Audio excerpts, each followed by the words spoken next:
T-Wolves, they dropped their first home game of the year to the Kings tonight. I got Wolves expert Tyler Metcalf to help me break it all down, and it's coming up next on the Locked On Wolves POSTCAST.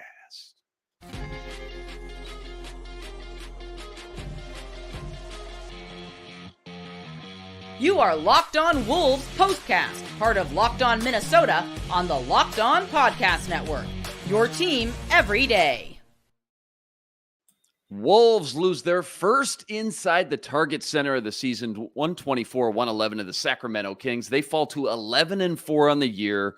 What's happening, everybody? We're back in the lab, back at it with another T-Wolves postcast episode right here on the Locked On Sports Minnesota Network. You got myself, Luke Inman, at Luke_Spinman. That's the man, Tyler Metcalf. He's on Twitter, at Team Metcalf11.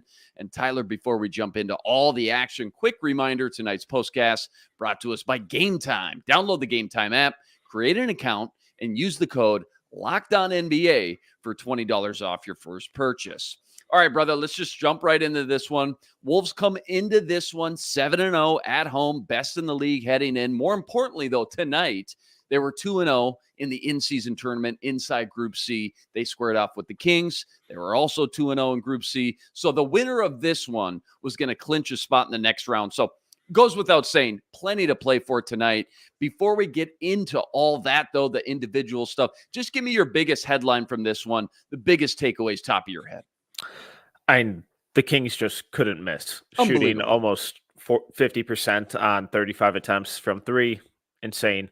The fact that the Timberwolves were able to kind of keep it as close as they did was an impressive feat in its own right, and it was good to see them kind of keep battling back. Easily could have folded in the second quarter, whittled that lead down to just a couple points. Kings built it back up again in the third. Timberwolves yet again fought back, still made a game of it, could never really get over that final hump to make a real game of it down the stretch. But it was good to see them not completely cave in and completely give up like we've seen them do so many times, and even a couple times this year in their big blowout losses. So it was nice to actually see a competitive loss for arguably the first time this year. So a lot to take away from it. Not the end of the world, but it is good to see them have that competitive spirit throughout, despite not really having a chance to win for most of the game. Yeah, well said. I mean, that lead was up to 22 at one point early in the game, too, midway through the second. They slice it all the way down to like 2 or 3 points. And just real quick, by the way, Wednesday, I brought it up on Wednesday's show. Wednesday was the first time I really sat down and watched Tyrese Maxey. Remember, we talked about that a little bit. He impressed me. Dude, Darian Fox. I'm late on the train. I get it. Make fun of me in the comment section all you want. The dunk he had the top of the second quarter. The dude can just ball, man. Speed kills, and he's got it in spades. 41% of his shots are from three. He averages 9 attempts from three land per game, put up 35 tonight. He's averaging the last 5 games like 35 points. And again, as far as just end-to-end speed goes, he's got to be in the top 3 in the NBA. Am I wrong on that? Like, what a fun matchup in the backcourt for fans of just NBA basketball tonight with Fox versus Edwards. That was dynamic to watch, if nothing else, tonight. Yeah, and he took a big leap last season, but he's taken an even bigger one this year, where in the past, the speed has always been his calling card, but now he's figured out how to play slow too. So when he can go from that 10 miles an hour up to 80 and back down to 10 in the blink of an eye, it's so tough to defend. And now he's really found a shot. In the past, defenders have been able to kind of go under screens on him and try and keep him in front of him, but they can't really do that anymore. He's shooting 40-ish%, was 43% tonight from three. So the fact that he's now able to just kind of pull up from three when guys go under the screens, when the extra pass swings around to him and he's able to knock it down off the catch, it's a huge development in his game and for that team, and a real area where we really felt Jaden McDaniels not on the floor. Yeah, no, that's a good point. We'll get into that a little bit. And again, Fox, he just doesn't look physically imposing. He's not that big, but as far as just pure athletes go, again, he's got to be one of the most elite in the entire league. You mentioned it, Kings 3-pointers. That's the story of the game. They come in averaging 14 a game. Well, they had 14 at half. So what were you seeing as far as I don't know why they were able to get so open and cash in on so many deep buckets tonight. And I guess why I'm asking that is because I'm curious if we should be worried about, as good as the Wolves defense has been, if the way they like to defend with the bigger lineup leaves them, I guess, more susceptible to being a step or two behind if an offense is moving the ball around like the Kings were tonight. Is that an overreaction, or what's your 2 cents on that? No, I definitely think it's something worthy of note. 3-point luck has definitely been in the Timberwolves' favor early in the year, but even when adjusted for that, they're still like a top 5, top 6 defense. So the whole process is very real for them. What we saw tonight was, one, how the lack of defensive rebounding can really kill them, because when they give up those offensive rebounds and the ball kicks back out, guys are mismatched. They're not communicating on switches, who's supposed to close out. And that's where a lot of the Kings' early wide open looks came from. So they were able to get in a rhythm right away, right off the bat. And then screen navigation tonight was just brutal. And the issue with that is that, especially against teams who have a really dynamic pick and roll combo and a big man who can pass like Sabonis can, they're just able to get into their spots in the mid-range. Point of attack defender gets hung up on the screen. Now they're in a 2-on-1 situation going downhill. That forces the weak side rotations from guys like Conley and Anthony Edwards out of the corners. And that's where you start seeing the ball zip around the floor and leading to more wide open threes. So the lack of consistent defensive rebounding tonight, combined with the issues getting around screens, really just set the Kings up for a lot of really good looks early, and everyone on this team was able to kind of get in their rhythm right off the bat. Yeah, and just to echo that, and just one more follow-up, like, how do you make an offense play within side of the arc, right? And play to your strengths if you're the Wolves and Chris Finch? Does that come back to just what you just said? Rebounds, the screen navigation, things like that? Because, I mean, everybody saw it tonight. I'll admit it. I mean, some of it was just bad defense for sure, but most of it was just, at least in the first half for sure, was absolutely just a shooting clinic from the Kings tonight. I mean, they were red hot. They couldn't miss. Yeah, and being able to secure that defensive rebound right off the bat and not giving up the, scramble situations and all of that is the easiest way to do it. And when you have 2 7-footers on the floor for most of the game, they should be better at it than they are. But, Anthony Edwards is a big, he falls victim to ball watching and not boxing out, and, being a second or two late on processing where he needs to then close out to. So, that's the big one. And tonight we really saw the impact of not having Jaden get over those screens, because when a guy like Fox has smaller guys like Nikhil or Mike Conley on his back, that's a lot easier to kind of shield off and then dispatch of and not be bothered by, as opposed to a 6'10" Jaden McDaniels with his length and ability to kind of contest from anywhere on the court, no matter if he's on the guy's back or in front of them. Yeah, well said. So I guess knowing all of that, then when you wake up tomorrow morning and you think about this one, the dust is settling here. Did the Wolves lose that game, or did the Kings win? Because there were stretches, it just didn't seem like the Wolves had any answers for the Kings shooting spree tonight anyways. Yeah, and it felt like the Kings played their game. I think they, definitely, they earned that win. It's none of it really felt fluky on their end. It didn't, Kessler Edwards got hot and had a season high by halftime, so that was a little unusual. But they also didn't have Keegan Murray playing, and Kessler Edwards took Keegan Murray's minutes, and Keegan Murray's a significantly better shooter. So it's like they kind of balanced out. If not, maybe they even have more if Keegan's in that spot instead.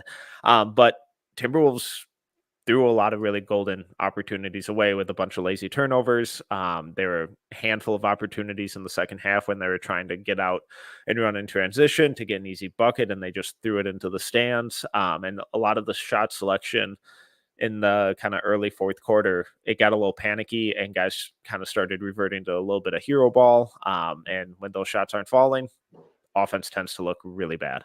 Yeah, well said. I mean, it was just a 3-ball tonight. It feels like Kings were 17-35. That made it just so tough to catch up. Even when the Wolves, you saw it, were putting together good stretches of scoring. They brought this up on the broadcast. Wanted to ask you the same. Who's the Wolves' third scorer right now? And do they need more from that guy? Because, I mean, You and I both know on any given night, you can get Rudy or Conley to mess around and put up double digits for sure. But is it fair to say that they don't have that third guy they can lean on and count on to be that consistent threat with the ball right now?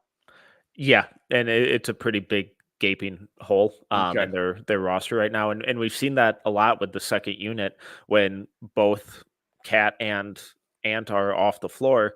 There's really no one out there who can go out there and consistently get their own shot. They're decent shooters, they're decent scorers like Mike Conley and Naz Reid, but those are guys who need others to set them up for a bucket, and they don't have that right now. I think the hope is by the end of the season, Jaden really emerges into that role and is able to do a little more kind of self-creation stuff, a little more consistent scoring. But like you said, they have a handful of guys who can occasionally go off for 10 to 18 points, but they don't have that third guy who's like guaranteed to hit that mark. And it's a big glaring hole in their roster. Yeah, obviously Ant and Cat. I mean, what they've done has been pretty special. Those two obviously set the tone. Ant coming in to tonight, this game, 366 points through the first 14 games, second in franchise history, behind only Cat, who did that just a few years ago, only behind him by 3 points, by the way, too. But that combo has averaged nearly 50 points a game, 15 boards, 8 assists, 3 steals. I mean, that's the catalyst right there. But like you said, having that third consistent scorer show up would just be awfully nice to complement things just overall in the big picture. I want to ask you about this team, not just in the in-season tournament, but just kind of big picture moving forward here. But first, I got a quick word from our sponsors over at Game Time.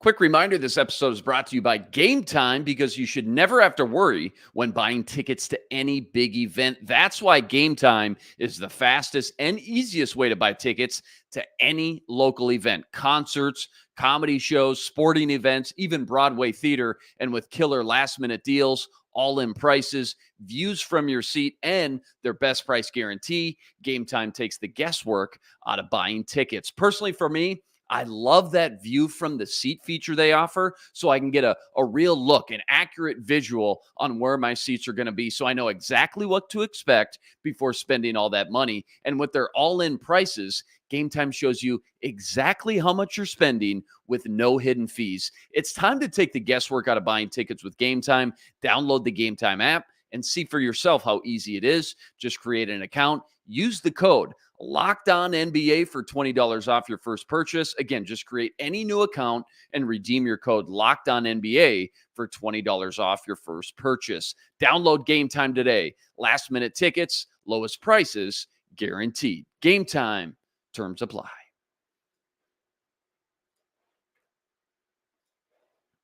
All right, let's talk Ant just for 2 quick minutes here, because even in a tough loss like that, dude got to share highlights in 2 phenomenal blocks, almost as a Sports Center top 10 dunk that just kind of rimmed out. He was fouled on that one. Finishes the game with over 30 points once again.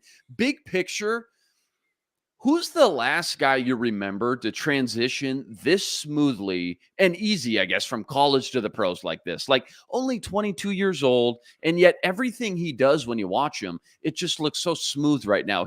He's dangerous everywhere, and he looks so effortless, I guess is the best word I can use, doing everything he does in almost every phase of the game right now.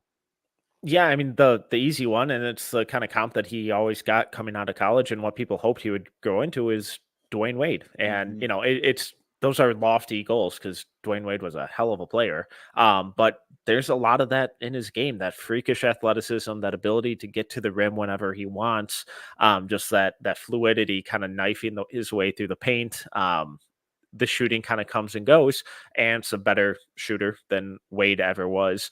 Then now we're seeing Ant kind of pick up stuff on the defensive end of the court too. So, it's tough, and I don't mean to come across as lazy, going back to the most common one used for him, but there are a lot of similarities. And if he really gets to Dwayne Wade's level, that we're talking MVP candidate, we're talking finals MVP candidate, that's really, really impressive. And I got to ask you, just because, all right, we're on the Ant topic, because it made headlines this week. I don't know if you saw it or heard it. He wants to win a chip here in Minnesota with the Wolves. and then he's going to go try his luck in the NFL. And dude, 99.9% of people, that would be a joke. Yeah. But for a dude like him, it's kind of like, okay, obviously not going to happen. But like, I guess never say never. I'm not going to say he would be the best to do it because they brought this up in the pregame show. Charlie Ward won the Heisman Trophy. He was drafted in the NFL, Florida State quarterback in the early 90s. Go look him up. But how about currently in the NBA? Who do you think Ant would have, or I guess who would have a smoother transition to the NFL from the NBA over Ant? Like, who could be a potential stud if they ever switched over from football, or excuse me, from the NBA to football? What do you think on that? Oh, LeBron's obviously the easy one. A little old now, a little past his prime, but Sure. Prime LeBron, he would have been a problem at tight end or wide receiver. Oh boy, God, that's fun. I mean, one of the guys we saw tonight. I'd love to see De'Aaron Fox back there playing quarterback. Have him run a little read option. He hits that edge. He's gone. Good luck catching him. Little wildcat formation going on. Yeah. And I mean, he's got really impressive passing vision on the basketball court. I would be curious to see if that translated to the gridiron as well. Yeah, you brought up LeBron. That's the first one I think of. I assume that's the first one everybody thinks of. At that size, 6'7", 6'8", 260, 270, whatever. And that dude would have been a top 10 pick as a tight end. Yeah. Would have given Travis Kelce a run for his money as the best tight end of this era. I can't say generation because Rob Gronkowski always just sticks out to me. But still, I mean, it's pretty hilarious that we're even having this conversation. The fact that Ant has that type of not only athletic ability, but personality, right? The gene to even have that on his mind tells you his mindset when it comes to having that, again, competitive mindset, no matter what he's doing. Let's jump back to the in-season tourney situation. Both these teams in Group C, both 2-0 coming in. Kings obviously a game ahead now after tonight. A win would have guaranteed the Wolves a spot in the next round. Now what needs to happen looking forward? Because of the three Western Conference divisions, only one wild card. Correct me if I'm wrong, but only one wild card. So now they're fighting with the Phoenix Suns, the Denver Nuggets, if I'm not mistaken, with one game to play left, again, for that last wild card spot. Yeah, and they have to win out, and they have to run up the score. So I think they came because that's the tiebreaker, correct? The point differential, yeah, correct. Yeah, so I believe they came into this game plus 10 in point differential, lost by 13 tonight. So they're 2-1, which is great, but now in the negative in terms of point differential. You saw De'Aaron Fox take the layup at the last second. That wasn't a disrespectful thing. That was hey, this is a tiebreaker, and that's it's gamesmanship. So don't get up in arms about that. But yeah, they got to blow out their last couple games in the in-season tournament and win by a lot. So hopefully shots are falling. Hopefully they don't take the their foot off the gas pedal, and it's not a disrespect thing. And if you view it that way, then play defense, stop them. But they got to run up the score and win by a whole lot. No, you're right. And Wolves' last regular season in-season tournament game comes on Tuesday night. That's versus the Thunder. That game's at home, and I'm sure we'll have a lot more clarity around the entire situation once we get there. Still a lot of basketball left to be played. Hey, do you think this in-season tourney will become more respected than the All-Star tournament? Or is it already even just, 3 games in? I know it's still new. I know we haven't really seen it play out yet or really gotten a feel for it. But do you think when we get to the same point next year, people will be more jacked up for this as opposed to something like the All-Star Week? I think so. I think the level of competitiveness in these games has been really good. I think having the point differential be that tiebreaker has kind of ensured that teams keep playing through the end and don't just kind of pull their guys out early and just kind of accept a blowout loss for what it is. And at the end of the day, all of these guys are crazy competitors. And if you put something in front of them that means they can win something, everyone likes winning trophies. Everyone likes winning things and championships and titles and all of that. So if you give them that opportunity, plus, a little $500K bonus check, no big deal. They're going to compete for it. So I think they've done a good job of making these games feel like a separate event with the jerseys, with the courts. Some of the courts are really brutal. Some are better, but it stands out. It's something different. And I think these kind of playoff-esque games in Vegas are going to be fun. I think they're going to have a ton of production value that goes into it. And whenever we get something new for the first time, like we had with the play-in tournament, there's always skepticism. There's always, oh, this is stupid. This isn't going to work. It's like, well, let's try it. You know, teams who have never historically won anything, if they're fighting for this, they're going to be pumped to win it. It's going to be able to a way for teams to kind of instill culture. They're always playing for something. And then, an actual title contender, say they win it, they win that and the NBA title. Now they've doubled up on championships.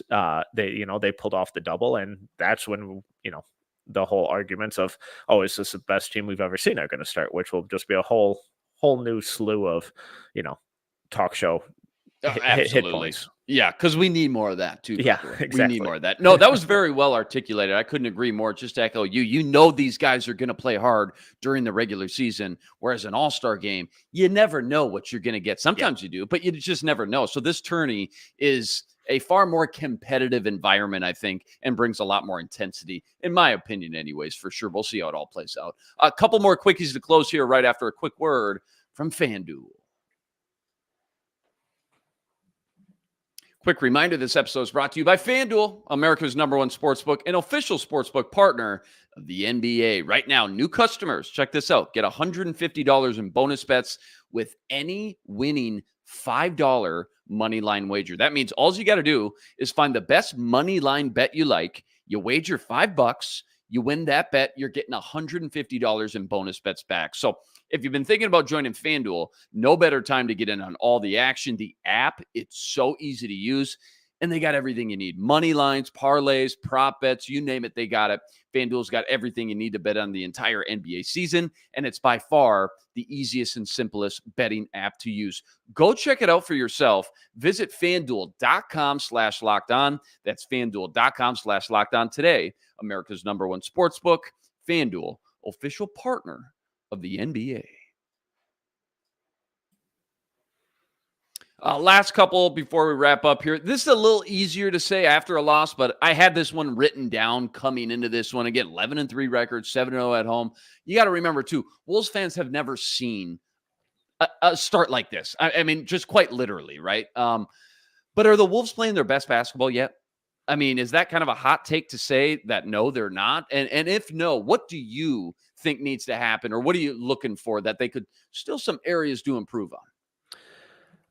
I feel like it's probably close-ish to their best basketball, just given how consistent the defense has been. But we're still seeing these kind of rough patches with the offense, with the shot selection, the turnovers, and the lack of that kind of guaranteed third scorer, like we talked about earlier. So I think there's still a ton of room for growth on the offensive end. And if the role players could ever kind of find their groove from outside, because the 3-point shot just hasn't been there consistently for this team at all. And if or when they find that, that's when I think things are going to really start kind of taking it to the next level. Defensively, though, this is probably the best it's going to get. And, that's a top 5 defense in the league. So not much to complain about there. Yeah, and I mean, hey, they're playing without Jaden McDaniels for a stretch. Once again, you get him back.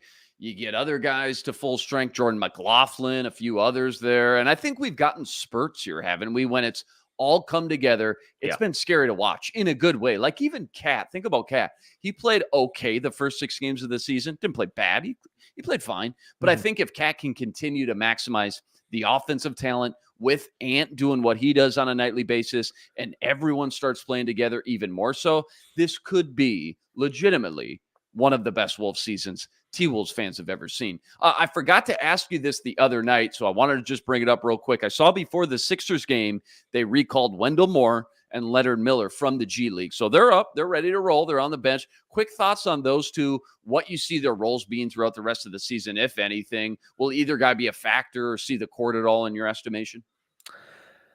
I wouldn't hold my breath on them getting minutes necessarily. Aside from the occasional absolute blowout win. But I think Finch has been pretty consistent with keeping the main guys in pretty late in games and making sure that they get in the habit of closing out those big leads and not letting things slip, in the final 5 minutes. I think Leonard Miller would be the more likely to get minutes down the stretch, and it'll be really interesting to see how they kind of try to bring him along. He's still super raw, but the energy he plays with is incredible. Really active rebounder, so maybe later in the season could be someone to help out in that area. But again, still super raw, especially defensively. Ton of potential. The potential with him is through the roof, and I would imagine they're going to try and groom him into a Kyle Anderson type player. But if the shot really comes around a little more consistently, if the defensive processing and decision making and positioning and all that kind of stuff comes around consistently, it wouldn't shock me if he really kind of emerges a little more down the stretch. Still think he's probably more of a next year guy. And, Wendell Moore, he struggled to kind of make Finch give him minutes, and he's gotten a handful of opportunities. And on a team that still has a lot of questions around that backup point guard spot, he hasn't helped in terms of answering any of them. So I'm a little more optimistic with Miller than Moore. Yeah, and my follow-up was going to be who's got the higher ceiling of the two, who's shown more promise, because I know you watched a ton of tape on both these guys coming out, followed their journeys in the G League. Obviously, rest assured, I think it goes without saying now after that response, very well done, by the way. I think Leonard Miller is the guy fans should be a little bit more excited about for sure. You like that blue court tonight or what? I've seen the red court a few times. Never seen the blue. Didn't love the red either, by the way. A little bit too much on the eyes to stare at that for 3 hours. Blue I can handle. I'm not going to say I'm in love with it, though. Yeah, the red was awful. I think is the Bulls and the Heat ones should be outlawed. This one, I thought it was solid. I think the softer tones were a little better. There have been some more aggressive, darker blues that take a little more adjusting to, but I thought this one was okay. Anything happened over the last 48 hours since the last time we talked in the Western Conference that kind of stuck out to you? I always like to pick your brain right at the end here. Anything new, anything kind of percolating in the top of your mind, just as far as where the Wolves are at and anything going on in the West right now, being kind of shaken up, I guess? Yeah, Dallas continues to play a lot better than I thought they were. I thought they were really going to struggle, but when you have a guy like Luka, your floor is only so high. But a guy like Derek Lively, who I think is ton of potential, incredible defender, he's really kind of clicking into gear a lot quicker than I thought he was going to. He's kind of avoided a lot of those early season rookie struggles, and playing with Luka in that really kind of simplified role and just doing his job, which is rim run, offensive rebound, defensive rebound, and protect the rim. He's been really good. So Dallas has definitely been kind of a pleasant surprise in terms of the quality that they're playing with.